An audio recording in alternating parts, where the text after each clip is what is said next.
오늘 본문의 말씀은 사무엘의 은퇴식 고별 설교입니다. 사무엘의 마지막 설교를 듣기 위해 이스라엘 온 국민들이 지금 한 자리에 모였습니다. 사무엘은 2절 말씀에 보면 이렇게 고백하지요. 어려서부터 백발 노인이 될 때까지 백성들과 함께 동고동락하고 섬겨왔노라, 이렇게 고백을 합니다. 그동안 국가의 최고 통치자로서 하나님과 사람들 앞에서 얼마나 바르게 정치를 해왔는지, 얼마나 진실되게 목양했는지를 고백하는데요. 3절 한번 보실까요? 중반절에 보시면 내가 누구의 소를 빼앗은 적 있느냐, 누구의 나귀를 빼앗았느냐, 누구를 속였느냐, 누구를 압제하였느냐, 내 눈을 흐리게 하는 뇌물을 누구의 손에서 받았느냐, 그리하였으면 내가 그것을 너희에게 갚으리라. 나 사무엘은 하늘을 우러러 한 점 부끄러움 없이 청렴결백하게 살았다고 스스로 양심 선언을 하고 있는 장면입니다. 자, 이 음성을 들은 백성들은 뭐라고 대답할까요? 4절 보십시오. 중반절에 당신이 우리를 속이지 않았고 압제하지 않았고 누구의 손에서든지 아무것도 빼앗은 것이 없나이다. 사무엘은 부정축제한 적 없고 뇌물수수, 공갈 협박한 적 없다라고 얘기하는 거죠. 털어서 먼지 안 나는 정치인이었다, 그렇게 이야기를 합니다.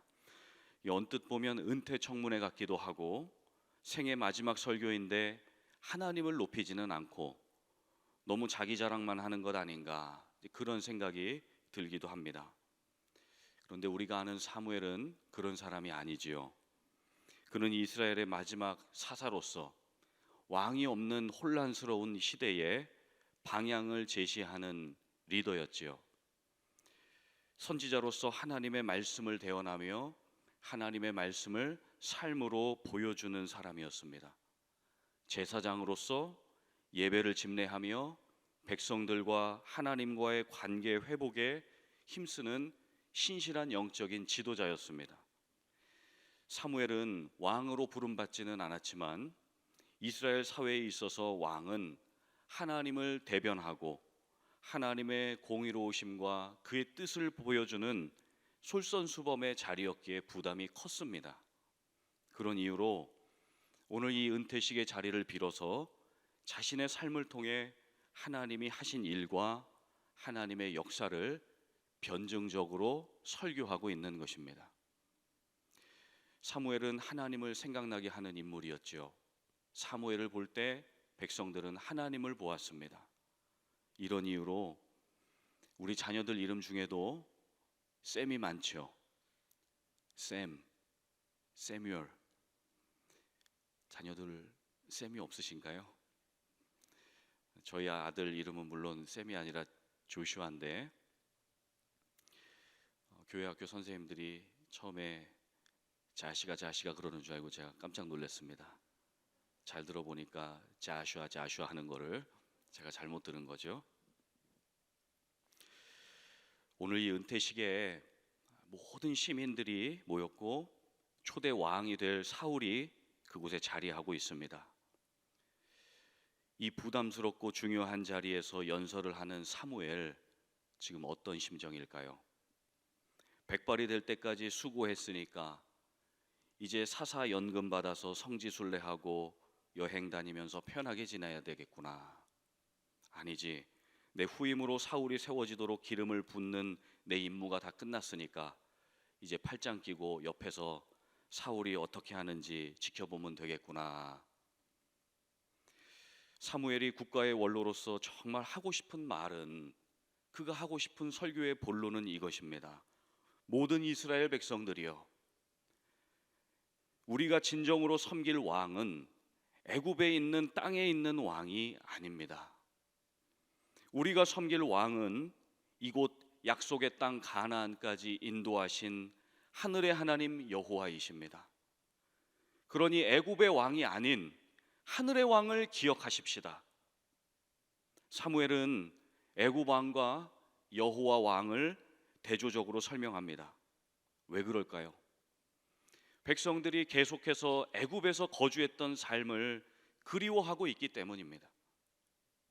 사람들은 계속해서 또 옆에서 수군수군 대는데요.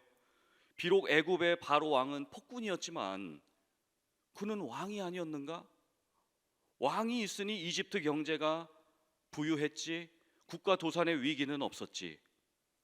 그런데 지금은 이게 뭐냐? 모세 따라서 여호수아 따라서 가나안에 정착은 했는데 이 땅에 왕이 없으니까 사사라고 하는 이 비전문가들, 신학교 출신도 아니고 군사학교 출신도 아니고 법대 출신도 아닌 이 비전문가들이 지도자를 해먹으니까 경제적으로 어렵지, 군사적으로 불안하지, 전쟁 위기가 있지, 하루라도 발 뻗고 편히 잘 수 있는 날이 있는가? 그러니 사무엘이여, 마지막으로 우리를 위한 왕을 달라고 하나님 앞에 좀 빌어주시오. 애굽 때처럼 바로 왕이라도 좋으니까, 이방 신들이라도 좋으니까 우리가 잘 먹고 잘 살 수 있도록 왕을 좀 세워주시오. 왕을 세워달라 이 말입니다. 막 사람들이 수군수군 됩니다. 그런데 여러분, 애굽을 아시지요? 애굽이 어떤 땅이지요? 인간은 망각의 은사가 있습니다. 자신과 조상들이 애굽에서 얼마나 힘들었는지, 노예로 종으로 살면서 멸시받고 무시받고 매맞고 무한 경쟁 시스템 속에서, 무한 생산 공장 속에서 죽도록 일만 하고 안식 없고 휴식 없고 닥달당하고 비인격적인 대우를 받은 것을 다 까먹어 버렸습니다. 정신적으로 스트레스를 받았죠. 영적으로도 눌림 가운데 있었던 것을 다 까먹어 버렸습니다. 그래서 울며불며 하나님한테 살려달라고, 이곳에서 내보내달라고 애원했던 것을 다 잊어버렸습니다. 사무엘은 애굽 백성들의 그 울부짖음을 듣고 애굽에서 탈출시켜 주신 분은, 그 진짜 왕은 이방신이 아니라, 애굽의 바로 왕이 아니라 하늘에서 모든 형편을 지켜보시는 여호와가 진짜 왕이심을 기억하라고 오늘 이 노사도가 마지막 은퇴식에서 간절하게 호소하고 있는 것입니다. 그 호소의 구체적인 내용을 보십시오. 6절부터 9절입니다. 사무엘이 백성에게 말합니다. 모세와 아론을 세우시며 너희 조상들을 애굽 땅에서 인도하여 내신 이는 여호와시니. 7절, 그런즉 가만히 서 있으라. 여호와께서 너희와 너희 조상들에게 행하신 모든 공의로운 일에 대하여 내가 여호와 앞에서 너희와 담론하리라. 8절, 야곱이 애굽에 들어간 후에 너희 조상들이 여호와께 부르짖음에 여호와께서 모세와 아론을 보내사 그 두 사람으로 너희 조상들을 애굽에서 인도해 내어 그곳에 살게 하셨으나 결과적으로 어떻게 됐답니까? 9절입니다. 그들이 그들의 하나님 여호와를 잊은지라. 백성들이 여호와를 잊었을 때 하나님이 어떻게 하셨지요? 그들을 치셨습니다. 하나님이 치면 어떻게 됩니까? 아픕니다. 그래서 어떻게 하셨지요? 10절 보십시오. 그들이 부르짖어 회개했더니 어떻게 하시지요? 11절에 기드온, 바락, 입다, 사무엘 같은 충성된 사사들을 보내주셨습니다. 그래서 안전하게 살게 해주셨지요. 그런데 그들은 또 어떻게 합니까? 망각의 은사가 있어요. 까먹고 회개하고, 까먹고 회개하고, 불평하고 회개하고, 이랬다가 저랬다가 왔다 갔다. 사람들은 왔다 갔다 했지만 하나님은 방황하는 당신의 자녀들을 그냥 두고 볼 수가 없는 것이지요. 유일한 왕이 누구인가? 그분이 여호와이심을 역사를 통하여 지속 반복적으로 보여주셨습니다. 그런데 이방 왕이 또 쳐들어오네요. 그러니 또 하나님이 왕이신 걸 까먹었어요. 두려움에 빠지니까 하나님이 왕 되심을 잊고 또다시 땅의 왕을 달라, 이방 신을 달라, 우리를 보호해 달라, 인간 왕을 달라고 하나님 앞에 호소합니다. 그때 사무엘이 또 뭐라고 얘기하죠? 12절을 보십시오. 너희가 암몬 자손의 왕 나하스가 너희를 치러 옴을 보고 두려워하여 너희의 하나님 여호와께서는 너희의 왕이 되심에도 불구하고, 너희의 왕이 되심에도 불구하고, 너희의 왕이 되심에도 불구하고 너희가 내게 이르기를 아니라, 아마 사투리를 썼으면 아니다 그랬을 것 같습니다. 아니라 우리를 다스릴 왕이 있어야 하겠다. 왕이 있음에도 불구하고, 왕을 주셨음에도 불구하고, 잘 되면 내 탓, 안 되면 조상 탓, 잘 되면 내 탓, 안 되면 주님 탓, 나라가 이 꼴이 된 것은 주님 탓, 교회들이 이 모양이 된 것은 주님 탓, 가정들이 어려워진 것은 하나님이 왕을 잘못 세우셔서, 대통령 잘못 세워주셔서.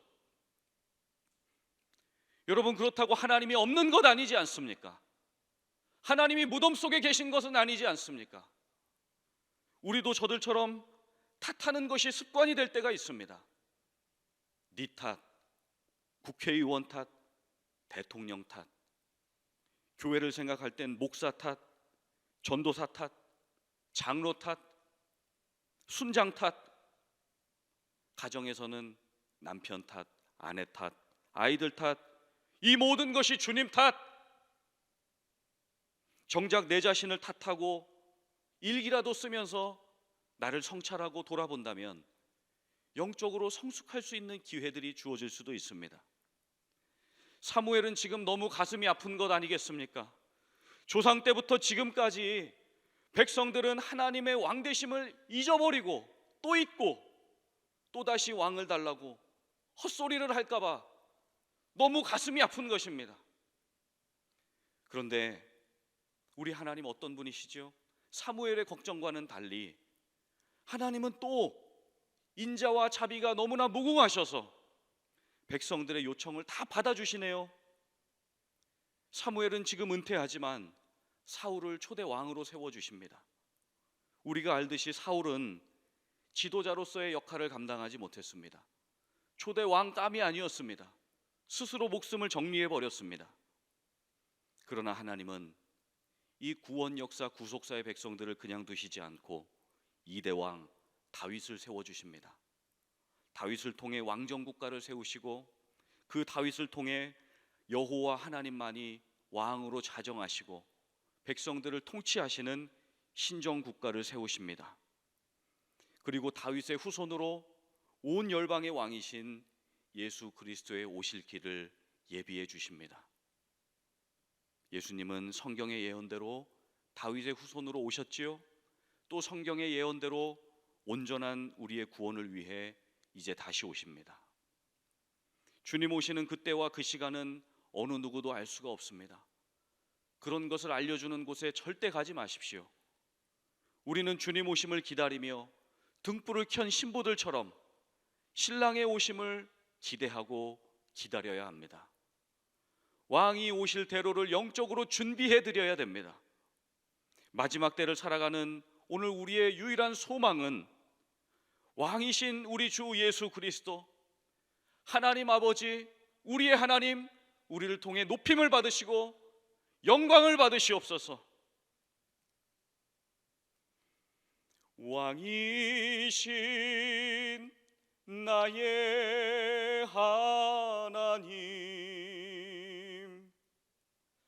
내가 주를 높이고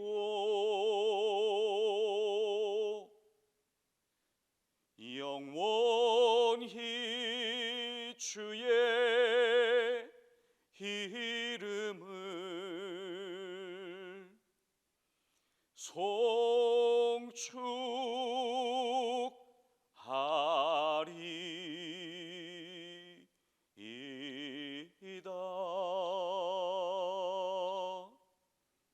아멘. 세상의 어떤 지도자가 정치를 말아먹고 세상을 개판으로 만들고 영적으로 타락시킨다 할지라도 하나님은 여전히 살아계셔서 당신의 구원 역사를 이루어 가시는 우리의 진정한 왕이신 줄 믿습니다. 왕이신 우리 하나님은 마땅히 경배를 받으셔야 합니다. 여러분, 우리가 이렇게 이민자로서 하루하루 살아가는 것이 너무나 힘들고 아픕니다. 우리가 아프지만 우리가 아플 때도 주님은 우리의 왕이시기에 주님은 마땅히 경배를 받으셔야 됩니다. 여러분, 우리가 가난할 때도 우리 주님은 영광을 받으셔야 합니다. 우리가 괴롭고 외로울 때도, 인생이 너무 힘들어 우리 스스로 목숨을 포기하고 싶은 순간에도, 그때에도 주님은 우리의 왕이시기에 우리를 통해 영광을 받으셔야 됩니다. 그러나 우리 주님은 그들이 원했던 애굽의 바로 왕이 아니시기에, 땅의 왕이 아니시기에, 이방 신이 아니시기에 무작정 경배해라, 무작정 헌신해라, 무작정 헌금 내놔라 고함치며 우리의 노동력을 착취하지 않으십니다. 하나님은 당신의 사랑하시는 백성들의 기도를 다 듣고 계시고 사랑하시는 자녀들의 작은 신음에도 응답하십니다. 그러므로 좋으신 우리 하나님, 고마우신 우리 아버지 하나님, 우리의 왕을 위해 우리가 무엇 해드려야 할까요? 사무엘은 이스라엘이 저주받지 않고 이제는 하나님을 원망하지 않고 복을 받는 나라 되게 하기 위해 세 가지를 마지막으로 언급합니다. 14절 보실까요? 여호와를 경외하라, 섬기라, 그의 목소리를 경청하라. 경외, 섬김, 경청. 일평생 충성되이 하나님과 사람을 섬겼던 노사도 사무엘의 마지막 권면입니다. 경외, 섬김, 경청하십시오. 백세 철학자로 잘 알려진 김영석 교수님은 일평생 가장 의미 있고 보람된 일은 무엇이었는가 돌아볼 때 사람을 사랑하고 하나님을 사랑한 일이었다라고 고백했습니다. 여러분, 사랑만 남습니다. 사랑한 것만 기억됩니다. 우리도 가만히 생각해 보면 우리의 육신은 연약하여 범죄의 길로 행할 때가 있지만 우리 안에 내주 거하시는 성령으로 말미암아 우리의 영혼은 언제나 하나님을 갈망하고 있습니다. 언제나 하나님을 그리워하고 있습니다. 우리의 육은 인식하지 못하지만 우리의 영은 성령과 더불어 우리 주님 오심을 기대하고 기다리고 소망하고 있습니다. 그러니 우리의 간절한 소원은 이것입니다. 하나님 아버지, 많은 일을 하려고 노력하지 않게 하여 주십시오. 그저 왕의 임재 가운데 거하게 하시고 그저 주님 품 안에 거하게 하시고 주님의 깊은 임재 가운데로 나아갈 수 있도록 우리 주님 은혜를 베풀어 주십시오. 우리 주님 품에 거하는 것이 내 소망입니다. 우리 주님을 사랑하는 것이 나의 영원한 소원입니다. 우리는 주님 없이 살 수 없습니다. 우리는 주님 없이 못 삽니다. 주님이 그것을 아시기에 우리를 당신의 자녀로 불러주셨습니다. 오늘도 사무엘의 마지막 권면을 듣고 하나님을 경외하고 섬기고 그의 목소리를 경청하며 사랑하시는 우리 귀한 성도님들의 삶을 우리 주님께서 붙들어 주시고 늘 함께하여 주시기를 예수님의 이름으로 간절히 축복합니다.